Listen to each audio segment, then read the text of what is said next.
We begin with the scene playing out at America's tallest dam, part of a key spillway cratering. A second spillway in trouble, too. And tonight, with more rain on the way, nearly 200,000 people evacuated. Here is the first spillway we reported on last week here. You can see the waters raging right over the side of the spillway, underneath that growing crater. Emergency crews can't shut off the water because levels at that dam are already at dangerous highs. With that spillway and now another one in trouble, the evacuations.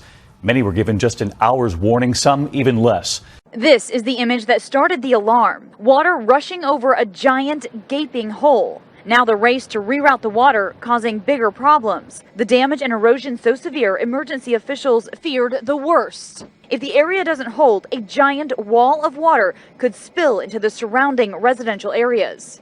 Just 7 miles downstream from the dam in the city of Oroville, this is the Feather River, already swelling over its banks. If that spillway fails, 1 million more gallons of water every second would enter this river. Nearly 200,000 people told to evacuate.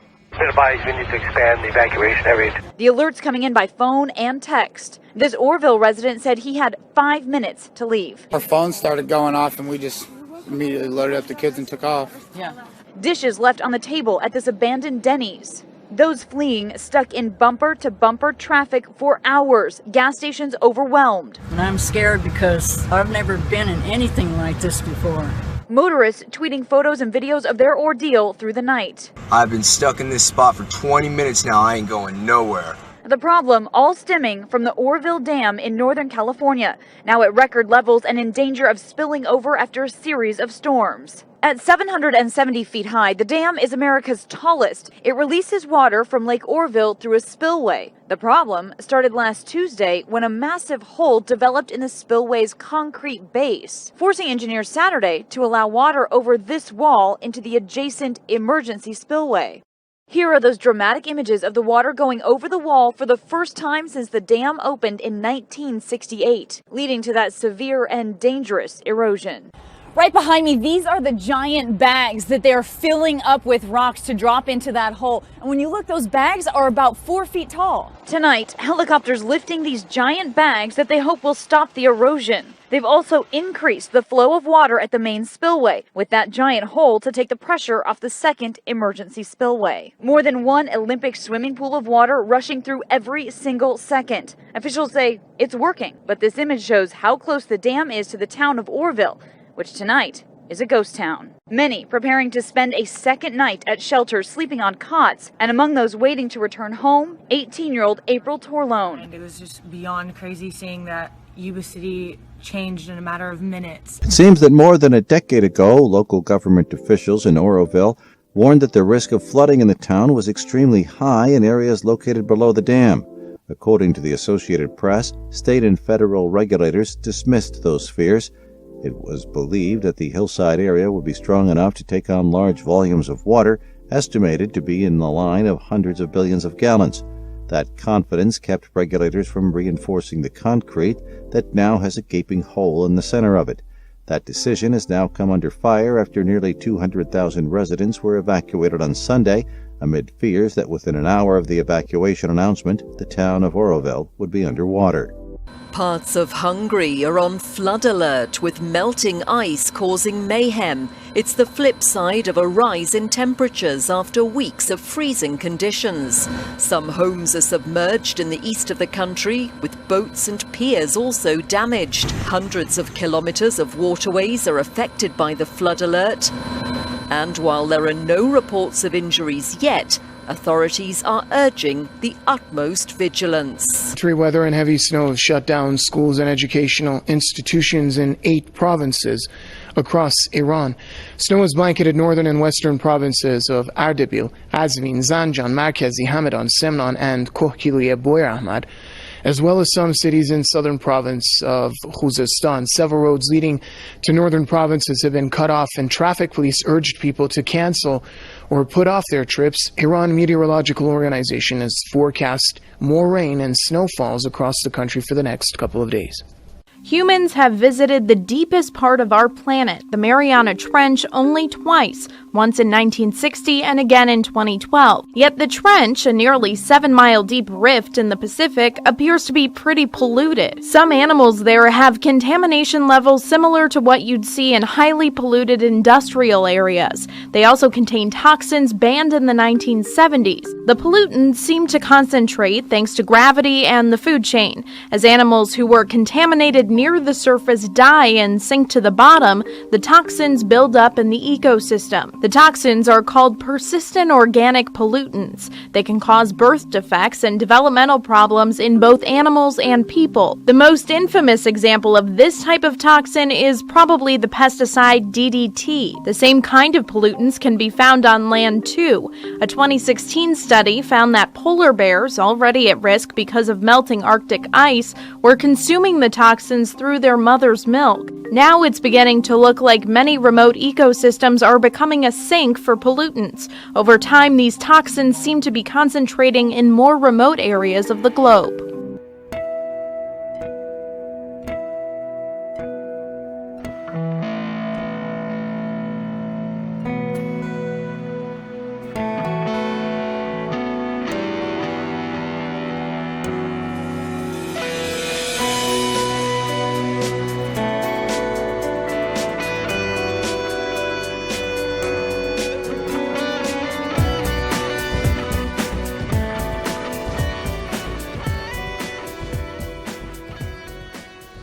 Judge has struck down a request by 2 Native American tribes to stop construction of the Dakota Access Pipeline. The Cheyenne River Sioux and Standing Rock tribes recently added a religious freedom component to their legal argument against the oil pipeline that would go underneath the tribe's water supply. The tribes argued the oil pipeline will taint the religious purity of their water supply, placing a burden on their ability to exercise their religion.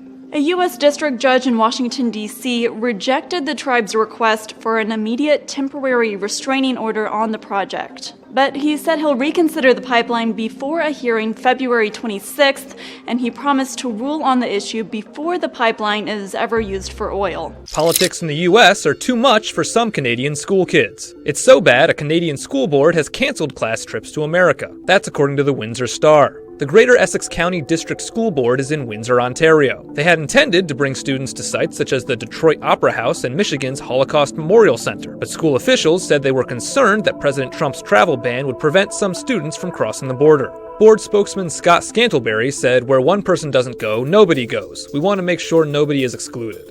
A trip to Washington, D.C. was also canceled because it would be happening at the same time as an expected large protest. The board plans to reevaluate the policy at the end of February. Today at the White House, President Trump met with his third head of state as our neighbor to the north, Prime Minister Justin Trudeau, visited the White House and met with Trump in a private luncheon and then again in a joint press conference. Handshake.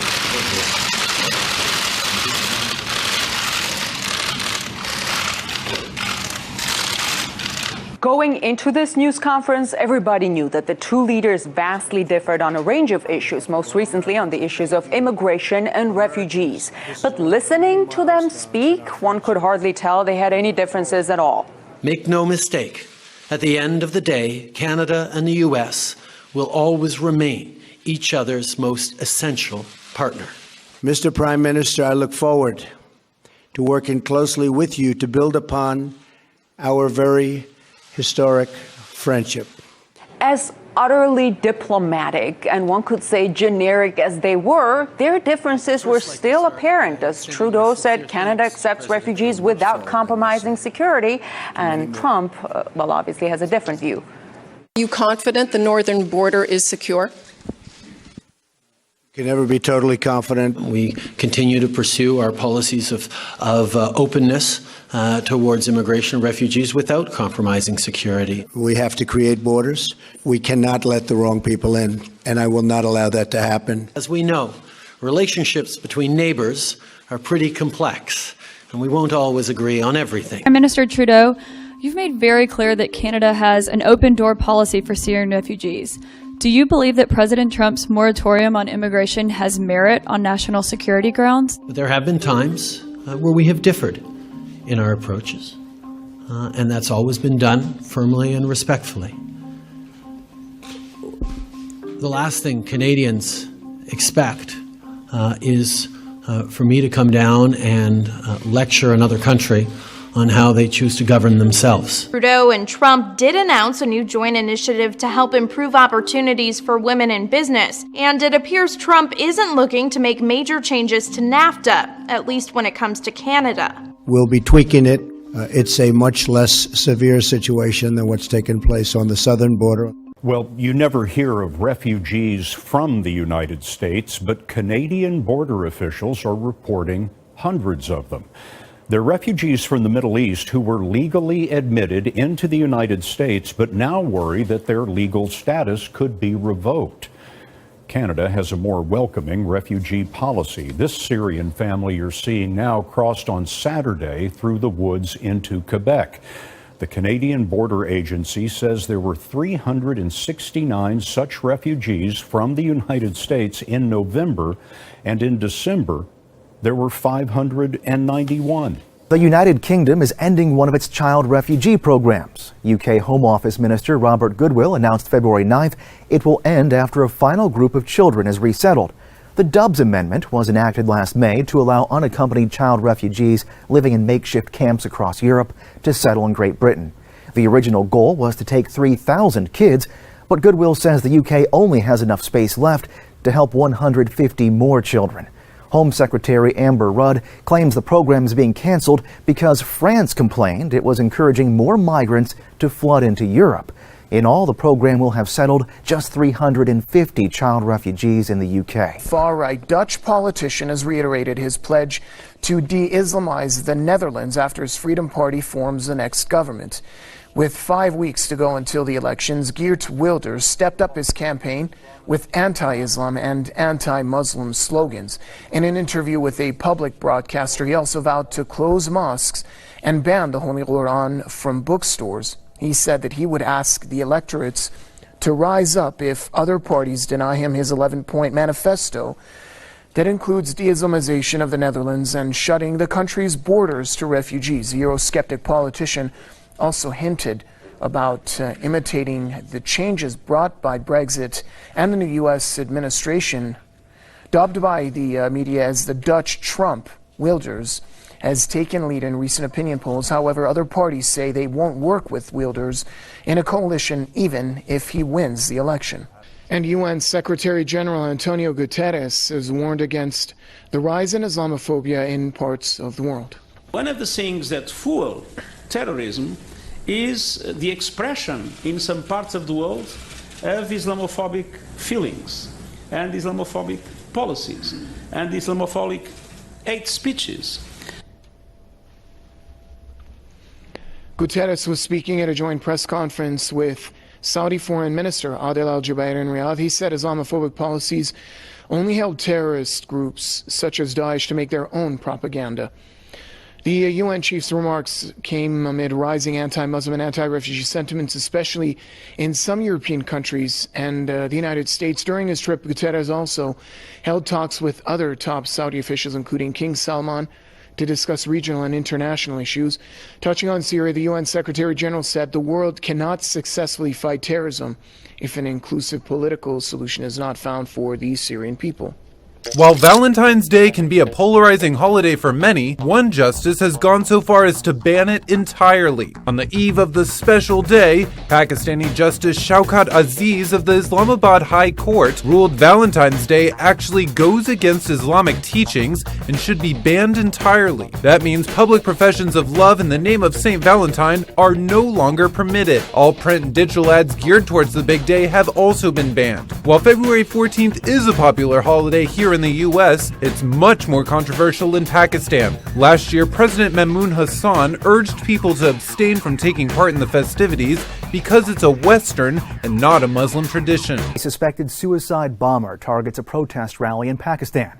The attack occurred February 13th in the city of Lahore, where medical shop owners were demonstrating against amendments to a law that deals with drug sales in Punjab province. A Punjab province official says at least 13 people were killed, including 2 senior police officers. Several eyewitnesses tell local media they saw a man on a motorbike cause an explosion in the middle of the crowd. The force of the blast was so intense, it almost destroyed a nearby television news van. According to the BBC, a Pakistani Taliban splinter group known as Jamaat ul-Ahrar, said it carried out the attack. Militant groups have recently targeted Lahore, the capital of Punjab. Back in March 2016, at least 69 people were killed in an explosion at a Lahore public park. Turkish President Recep Tayyip Erdogan says that Ankara aims to establish a safe zone in Syria. The step we are taking by cleansing Al-Bab of Daesh is aimed to a goal.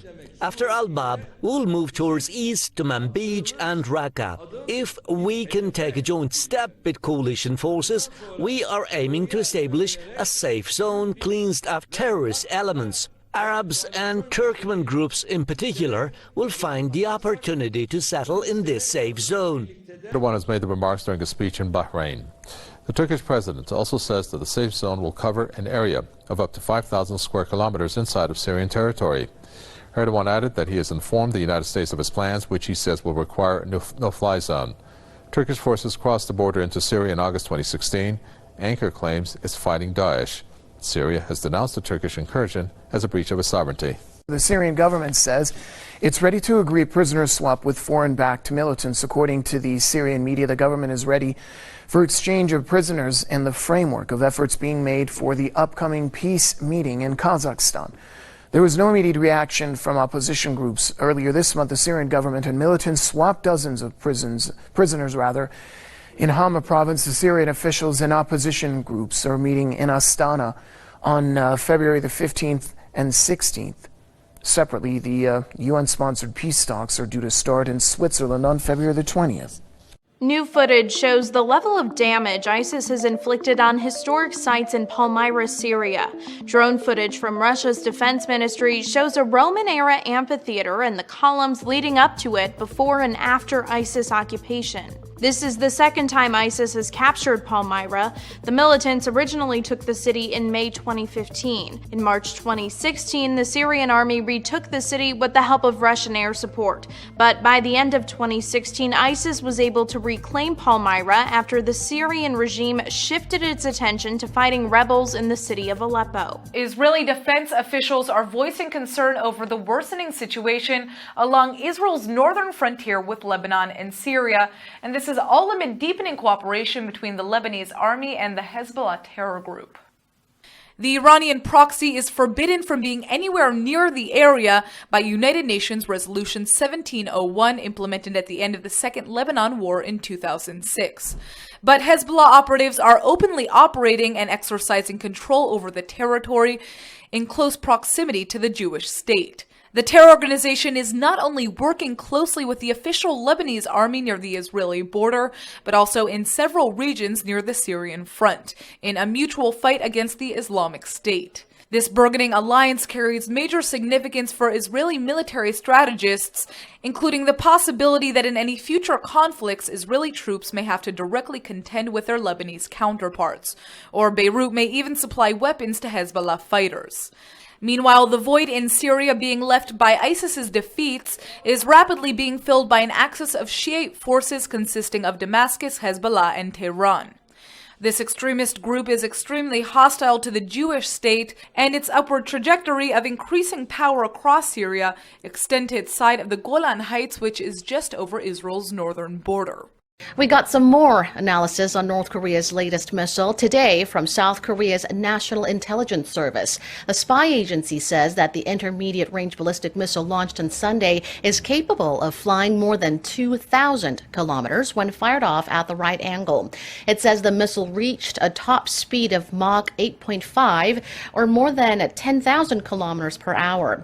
The missile traveled about 500 kilometers and was launched at an angle of 89 degrees from a tracked mobile launcher. Following North Korea's test of a new type of ballistic missile on Sunday, U.S. President Donald Trump has vowed to deal with North Korea very strongly. During a joint press conference at the White House with Canadian Prime Minister Justin Trudeau on Monday, Trump referred to North Korea as a big problem. And obviously, North Korea is a big problem, and we will deal with that very strongly. Trump, however, did not elaborate on how he would respond to North Korea's missile and nuclear threats.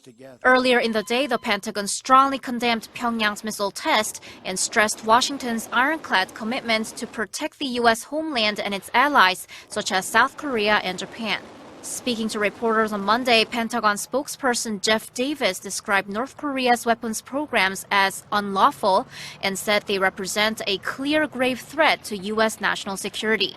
He highlighted that the U.S. stands ready to take all necessary measures to deter and defeat threats posed to its allies, citizens, and territories. And now, following the DPRK's latest missile launch, the Japanese government is planning to enhance its missile interception capability. And Japan's Kyodo news agency reports that the country's Ministry of Defense said that the DPRK is probably stepping up their study on high ballistic trajectory in order to make it harder for missile interception. And facing that threat, the Japanese government is allocating some $13 million to buy a sea-based interceptor from the U.S. and will make the deployment as soon as possible. During his official visit to the U.S., Japanese Prime Minister Shinzo Abe said that the stance of its strongest ally, the U.S., is likely to become tougher than before. Now, China voices concern over a recent statement by Japan and the U.S. that lays claim to a group of disputed islands in the East China Sea. China expressed a serious concern about and resolute opposition to the remarks of Japan and the United States. No matter what they say or do, they can neither change the fact that the Diaoyu Islands belong to China, nor shake China's determination and resolution to safeguard the national sovereignty and territorial integrity. Well, Chinese Foreign Ministry spokesman urged Washington and Tokyo to act cautiously and avoid making false remarks about the Diaoyu Islands. Yang warned that such comments will negatively affect regional stability. The Japanese and U.S. leaders recently affirmed the Article 5 of their security treaty covers the islands known as the Senkaku in Japan. But China's foreign ministry said the so-called treaty is a product of the Cold War and should not question China's sovereignty over the islands.